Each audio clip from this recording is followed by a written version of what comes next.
Everyone welcome to my channel. I am Neha. आज करेंगे हम क्लास 11 बिजनेस स्टडीज़ एंड आज का हमारा टॉपिक है प्रॉब्लम्स एसोसिएटेड विद एमएसएमई यानी micro small and medium enterprises जो हैं, ये छोटी छोटी एंटरप्राइजेज को क्या क्या प्रॉब्लम्स फेस करनी पड़ सकती है वो हम इस वीडियो में आज करेंगे। एंड गाइस, इस चैनल पे हम जितनी भी वीडियोज़ करेंगे वो सभी एनसीईआरटी की बुक्स में से करेंगे। तो सबसे पहली देखो प्रॉब्लम इधर क्या लिखी है, फाइनेंस की, यानी पैसे की सबसे ज़्यादा प्रॉब्लम इन लोगों को फेस करनी पड़ती है। One of the severe problems faced by MSME is that of the non availability of adequate finance. अब ये जो एमएसएमई है, ये जो छोटी छोटी एंटरप्राइजेस है, सबसे बड़ी प्रॉब्लम इनको क्या फेस करने को मिलती है, फाइनेंस की, कि पैसा कहाँ से आए भाई बिज़नेस को स्टार्ट करने के लिए। Generally these businesses begin with a small capital base. अब ये जो छोटे छोटे बिजनेस होते हैं, जब हम इन्हें स्टार्ट करते हैं तो हम इन्हें थोड़े से पैसों से स्टार्ट करते हैं, क्योंकि अपने पास ज़्यादा पैसा नहीं होता है, इसलिए हम ये स्मॉल एंटरप्राइज चूज़ करते हैं ना। Many of the units in the small sector lack the credit worthiness required to raise the capital from capital market. अब ये जो यूनिट्स हैं, छोटी छोटी यूनिट्स हैं, छोटे छोटे बिजनेसेस हैं, इनकी क्रेडिट वर्दीनेस इतनी अच्छी नहीं होती है कि ये कैपिटल मार्केट में जाएं, वहाँ पे कोई इंस्ट्रूमेंट इशू करें, वहाँ से पैसा रेज़ कर लें, जैसे कमर्शियल पेपर वगैरह, ये सब चीज़ें। इनकी इतनी क्रेडिट वर्दीनेस अच्छी नहीं होती है, इतनी गुडविल भी नहीं होती, कोई इनको जानता पहचानता नहीं है, ठीक है। As a result they heavily depend on local financial resources, जिसकी वजह से इनको किस पे डिपेंड होना पड़ता है, लोकल फाइनेंशियल रिसोर्सेज, यानी उनके आसपास के जो लोग हैं, रिश्तेदार वगैरह हो गए, छोटे मोटे लैंडर्स हो गए, इन पर डिपेंड होना पड़ता है कि भाई तुम हमें पैसा दो तब जाके हम बिज़नेस स्टार्ट करेंगे। And are frequently the victims of the exploitation by the money lenders. और ये जो मनी लेंडर्स होते हैं, जिनसे ये पैसा उधार में उठा के बिज़नेस करते हैं, ये इन लोगों को एक्सप्लॉइट भी करते हैं, इनका शोषण भी करते हैं, भाई ज़्यादा इंटरेस्ट चार्ज करते हैं, तंग भी करते हैं अलग अलग तरीके से, ठीक है। These units frequently suffer from lack of adequate working capital. और ये जो यूनिट्स होती हैं, ये छोटी छोटी एंटरप्राइजेज होती हैं, इनके पास वर्किंग कैपिटल के भी पैसे नहीं होते। वर्किंग कैपिटल से यहाँ मतलब है कि जो डे टू डे बिज़नेस हम करते हैं, उस डे टू डे बिज़नेस को रन करने के लिए जो थोड़ा थोड़ा पैसा डेली चाहिए होता है, वो भी इनके पास नहीं होता है, क्योंकि जो थोड़ा बहुत पैसा होता है वो उन्होंने उधार में उठाया होता है, और जो अपना बिज़नेस स्टार्ट कर लेते हैं तो डेली का पैसा कहाँ से आएगा, और स्टार्टिंग में इतनी अच्छी सेल भी नहीं होती है, क्योंकि इनकी इतनी अच्छी गुडविल भी नहीं है, तो पैसा रिकवर कहाँ से करेंगे, है ना, सामान बेच के। Either due to the delayed payment of dues, या फिर और भी रीज़न हो सकते हैं, जैसे कि कोई पेमेंट है इनकी डिले हो गई है। अब अपनी हर महीने कोई पेमेंट आनी है, वो 1 महीना या 2 महीना भी रुक जाएगी ना, तो अपने पास पैसों की तंगी हो जाएगी इन बिजनेसेस के पास, क्योंकि ना पहले ही पैसा उधार में उठा रखा है, उसका और ब्याज देना है। और locking up of the capital in unsold stocks. Unsold stocks का क्या मतलब है, इन्होंने प्रोडक्शन करके अपना रेडी कर रखा है, लेकिन अभी वो अनसोल्ड है, बिका नहीं है। जब तक वो बिकेगा नहीं, सेल नहीं होगी, पैसा कहाँ से आएगा, तो इनका पैसा ब्लॉक हो जाता है उस स्टॉक में। तो ऐसे बहुत सारी इनको दिक्कत और परेशानियाँ होती है यार पैसे की।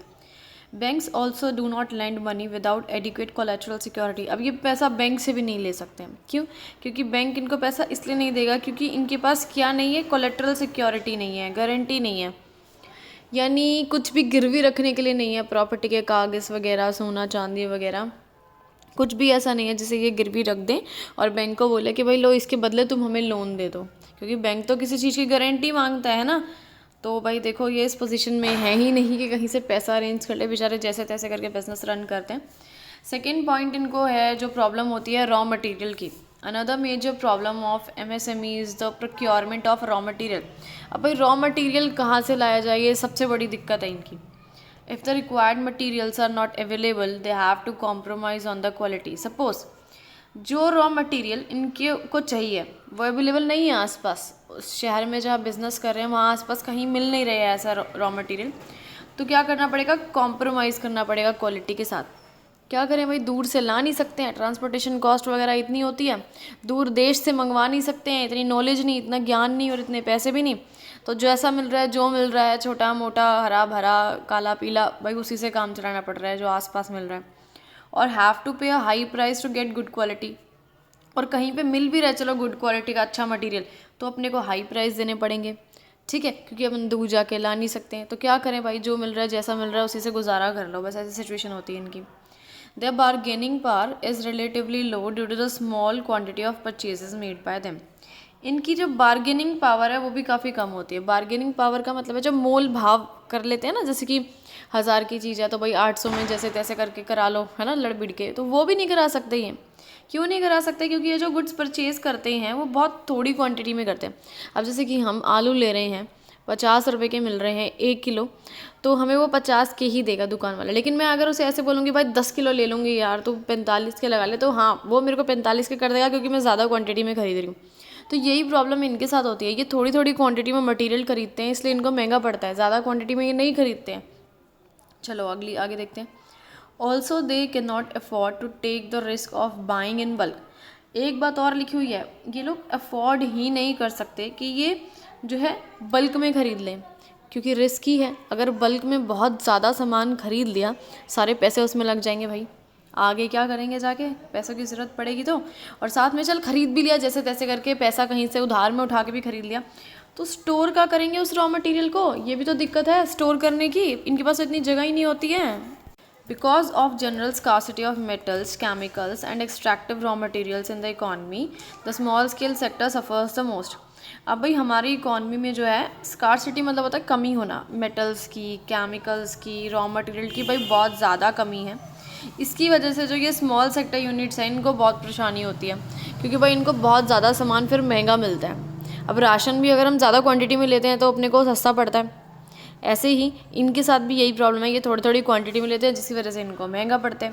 This also means a waste of production capacity. एक और प्रॉब्लम है यहाँ पे, वेस्ट ऑफ प्रोडक्शन कैपेसिटी। यहाँ पे प्रोडक्शन कैपेसिटी कैसे वेस्ट हो रही है? अब जैसे कि मैं रोज़ 5000 यूनिट्स का प्रोडक्शन कर सकती हूँ, लेकिन मेरे पास इतनी लेबर नहीं है, या इतना रॉ मटेरियल का पैसा नहीं है, इतनी मशीनें नहीं हैं, जिसकी वजह से मुझे सिर्फ 2000 यूनिट्स जो है करनी पड़ रही है प्रोडक्शन की। तो यहाँ पे हमारी प्रोडक्शन कैपेसिटी वेस्ट हो रही है। हम 5000 कर सकते हैं, लेकिन हम अपनी किसी रीज़न की वजह से सिर्फ 2000 कर रहे हैं, तो 3000 की प्रोडक्शन कैपेसिटी वेस्ट हो रही है। ये दिक्कत है यहाँ पे। चलो आगे बढ़ते हैं। नेक्स्ट पॉइंट है मैनेजेरियल स्किल्स। अब इनके पास अच्छी मैनेजेरियल स्किल्स भी नहीं होती है। This businesses are generally promoted and operated by a single person. अब ये बिज़नेस जो है इनको चलाने वाले, इनको प्रमोट करने वाले लगभग एक ही इंसान होता है, क्योंकि छोटा बिजनेस है इसलिए एक ही इंसान सब कुछ मैनेज करता है, और एक ही इंसान के पास हर एक मैनेजेरियल स्किल हो। भाई ज़रूरी नहीं है कि हर एक चीज़ में एक्सपर्ट हो एक इंसान, नहीं, कोई ना कोई कमी होती है हर इंसान में। Many of the small business entrepreneurs possesses sound technical knowledge. बहुत सारे ऐसे एंटरप्रेन्योर्स होते हैं जिनके पास टेक्निकल नॉलेज बहुत अच्छी होती है, लेकिन वो मार्केटिंग में इतने अच्छे नहीं होते हैं। अब मार्केटिंग नहीं करेंगे तो पता कैसे लगेगा कि कस्टमर क्या चाहता है और हमें कैसे बेचना है, क्या बेचना है, कुछ नॉलेज नहीं आएगी, है ना। तो बना के अगर आपने अच्छा प्रोडक्ट रख दिया है, लेकिन आपको ये नहीं पता उसे बेचना कैसे है, तो वो भी तकलीफ़ वाली बात है बहुत। Moreover they may not find enough time to take care of all the functional activities. अभी एक ही इंसान है तो उसके पास इनफ ज़्यादा टाइम नहीं होगा कि वो हर एक एक्टिविटी पे नज़र रख पाए, हर एक फंक्शन पे पर्सनल नज़र रख पाए, बहुत ज़्यादा मुश्किल हो जाती है। At the same time they are not in a position to afford professional managers. और साथ में इनके पास इतना पैसा भी नहीं है कि भाई ये जाएँ और जाके किसी बड़े से प्रोफेशनल को हायर कर लें, क्योंकि उसकी बहुत ज़्यादा सैलरी होगी और ये लोग अफोर्ड नहीं कर पाएंगे। ये भी बहुत बड़ी दिक्कत है। नेक्स्ट पॉइंट है आपका marketing. Marketing is one of the most important activities at its generate revenue. अब मार्केटिंग जो है बहुत ज़्यादा ज़रूरी है, क्योंकि भाई इससे रेवेन्यू आता है, इससे हम पैसा कमाते हैं। Effective marketing of goods requires a thorough understanding of customers needs and requirements. अब देखो आगे क्या लिखा हुआ है कि effective marketing of goods requires a thorough understanding of the customers needs and requirements. अगर आप चाहते हैं कि अच्छे से मार्केटिंग करें अपने गुड्स की, इसके लिए आपको सबसे पहले ज़रूरी है कस्टमर्स की नीड्स को समझना, कि भाई कस्टमर क्या चाहता है, किस टाइप का प्रोडक्ट चाहता है। In most cases marketing is a weaker area of small organisation. तो ज़्यादातर केस में पता है क्या होता है, जो मार्केटिंग है वो सबसे वीक पॉइंट हो जाता है। क्यों? क्योंकि अपने के पास अगर अच्छी मार्केटिंग नहीं है, मार्केटिंग स्किल्स नहीं है, तो हम समझ लो कि प्रोडक्ट बेच ही नहीं सकते और लॉस में जाना कंफर्म है। तो मार्केटिंग सबसे ज़रूरी चीज़ है। जैसे बोलते हैं ना, अगर हम अच्छी मार्केटिंग करते हैं तो गंजे को भी कंघी बेच सकते हैं। These organization have therefore to depend excessively on middlemen. So इन ऑर्गेनाइजेशन को किस पे डिपेंड होना पड़ता है? मिडलमैन पे, क्योंकि मिडलमैन ही इनको ज्ञान बांटता है कि भाई ऐसा ऐसा प्रोडक्ट कस्टमर चाहते हैं, कस्टमर ये मांग रहे हैं, कस्टमर वो चाहते हैं। तो कस्टमर की जो नीड्स हैं, अब जो मिडलमैन बता देता है वो विश्वास करके ये लोग ऐसा ही प्रोडक्ट बना देते हैं, उस टाइप का प्रोडक्ट बेचने लग जाते हैं। तो यहाँ दिक्कत होगी। अब देखो साथ में आगे क्या लिखा हुआ है, who at times exploit them by paying low price। अब जो बीच में अगर हमने सपोज ज़्यादा मिडल मैन ले लिया चलो, तो यहाँ पे भी अपने को दिक्कत हो जाती है, वो हमें एक्सप्लॉइट करने लग जाते हैं, हमें लो प्राइस मिलने लग जाता है। कैसे? अब मैं एक मैन्युफैक्चरर हूँ, मैं एक 100 रुपये का प्रोडक्ट मेरा है जिसकी कॉस्ट मेरी आती है 60 रुपये, तो अगर मैं डायरेक्ट उसे कस्टमर को बेचती हूँ, ठीक है, 60 का बना के 100 का मैंने कस्टमर को बेचा, 40 रुपये बीच में मेरे पास आए। लेकिन मैं ज़्यादा अगर मिडल मैन यूज़ कर रही हूँ तो बीच के जो 40 रुपये हैं वो सारे मेरे पास नहीं आएंगे। जितने ज़्यादा मिडल मैन बनते जाएंगे बीच में, उतना मेरा प्रॉफिट कट होता जाएगा। तो यहाँ मेरे को दिक्कत हो जाती है। दूसरी दिक्कत क्या है? Delayed payments. अब मिडल मैन बीच में ऐसा नहीं होता है कि मैंने उसको सारे प्रोडक्ट अपने दे दिए बेचने के लिए तो तुरंत उसने मेरे को पेमेंट दे दी, नहीं, वो तो कस्टमर करते हैं अपने पास ऐसा कि मैंने कस्टमर को दिया प्रोडक्ट, उन्होंने मेरे को साथ के साथ पैसा दे दिया। मिडल मैन तो बीच में यार ऐसे बोलता है 1 महीने बाद दे दूंगा पैसे, 2 महीने बाद दे दूंगा, तो यार बहुत सारी दिक्कतें हैं उनको। फर्दर, डायरेक्ट मार्केटिंग में not be feasible for small business firms. Feasible मतलब होता है कि प्रॉफिटेबल नहीं होती है डायरेक्ट मार्केटिंग। डायरेक्ट मार्केटिंग का इधर मतलब है कि मैं पर्सनली एज ए मैन्युफैक्चरर मैं जाके कस्टमर को प्रोडक्ट सेल कर रही हूँ, तो ये चीज़ को में अपने को प्रॉफिट नहीं मिलेगा, क्योंकि अपने आप को सपोज़ एक गांव है, वहाँ पे एक बंदा आपका कस्टमर बन गया है, दूसरा गांव है वहाँ दूसरा कस्टमर बन गया है, तो यार ऐसे गांव करके जाओगे तो कैसे इतना ट्रांसपोर्टेशन का इतना खर्चा आ जाएगा आपका, ट्रैवलिंग का, कैसे बात बनेगी, है ना। चलो नेक्स्ट पॉइंट, नेक्स्ट है क्वालिटी की बात करते हैं। Many MSMEs do not adhere to desired standards of quality. अब ये छोटी छोटी जो एंटरप्राइजेस होती हैं ये प्रॉपर क्वालिटी मेंटेन नहीं कर पाती हैं, इस चीज़ के एबल ही नहीं होती हैं कि ये अच्छी क्वालिटी के गुड्स प्रोड्यूस कर पाएँ। Instead they concentrate on cutting the cost and keeping the prices low. So अब क्या करेंगी ये, जब क्वालिटी अच्छी नहीं है तो कुछ तो करना है, क्या करना है? कॉस्ट कम करने की सोचती हैं ताकि प्राइजेस लो रहें। अब भाई क्वालिटी अच्छी नहीं है, ठीक है, मल्टीनेशनल कंपनी के बराबरी की प्रोडक्ट नहीं बना पा रहे हैं, तो कैसे बिकेंगे मार्केट में? प्राइस को कम करना ही पड़ेगा, क्योंकि अगर प्राइस कम नहीं करेंगे तो लोग क्यों खरीदेंगे? वो तो ऐसे सोचेंगे ना कि यार अच्छी कंपनी का भी 100 रुपये का प्रोडक्ट मिल रहा है और ये घटिया सा प्रोडक्ट भी 100 रुपये का मिल रहा है, हम क्यों खरीदें? जब तक 20-25 रुपये कम नहीं होंगे तभी तो लोग खरीदेंगे। घटिया क्वालिटी का है ना, घटिया से मतलब है थोड़ी सी लो क्वालिटी के, घटिया एग्जैक्टली घटिया नहीं। So they do not have adequate resources to invest in quality research.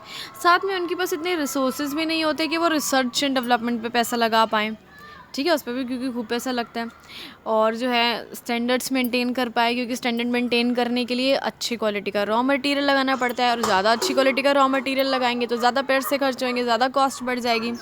Nor do they have the expertise to upgrade technology. ज़्यादा टेक्नोलॉजी भी अपडेट नहीं कर सकते क्योंकि एक्सपर्टीज़ नहीं है उनके पास, प्रॉपर एक्सपीरियंस नहीं है। मैंने बताया ना, एक ही इंसान है, उसके पास हर एक नॉलेज नहीं आ सकती है, और इतने पैसे भी नहीं है यार बार बार टेक्नोलॉजी अपडेट कर पाएँ। In fact maintaining quality is the weakest point. So quality maintain करना जो है पॉसिबल है ही नहीं छोटी छोटी फर्म्स के लिए। तो ग्लोबल मार्केट में कैसे कंपटीशन लड़ पाएंगे भाई, क्योंकि जो मल्टीनेशनल कंपनीज़ हैं भाई उनकी क्वालिटी जो है बहुत ही शानदार होती है, ठीक है, तो उनसे कंपटीशन लड़ना बहुत मुश्किल है, क्योंकि अगर आप अपनी क्वालिटी उनके बराबर की करने की कोशिश करोगे तो आपकी कॉस्ट बढ़ जाएगी। नेक्स्ट है कैपेसिटी यूटिलाइजेशन। देखो ये पॉइंट क्या कह रहा है, due to the lack of marketing skills और lack of demand many firms have to operate below full capacity. अब देखो आपकी मार्केटिंग स्किल्स तो अच्छी है नहीं भाई, आप कस्टमर्स को अट्रैक्ट नहीं कर पा रहे हो, ना ही आप जान पा रहे हो कस्टमर क्या चाहते हैं। लैक ऑफ डिमांड भी है, अब जब आप प्रोडक्ट ऐसा बना ही नहीं रहे हो जो कि कस्टमर चाहते हैं, या फिर आप अच्छे से अपने प्रमोट ही नहीं कर पा रहे हो प्रोडक्ट को, तो डिमांड कहाँ से आएगी, प्रोडक्ट कहाँ से बिकेगा?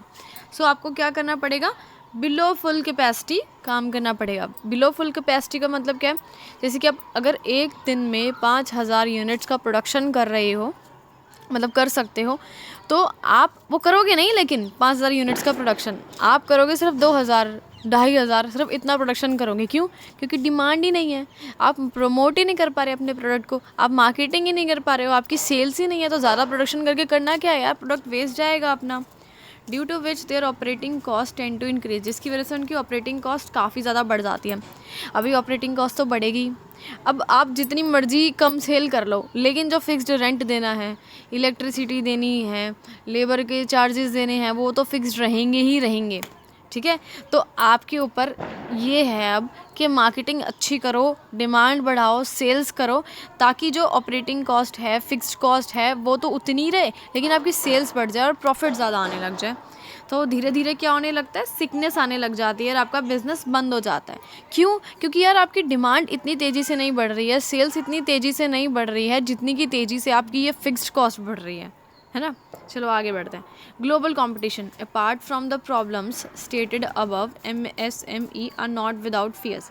अभी ये प्रॉब्लम्स तो हैं ही MSME को, साथ में और भी कुछ फियर हैं इनको, डर हैं। फियर मतलब डर, किस बात के डर?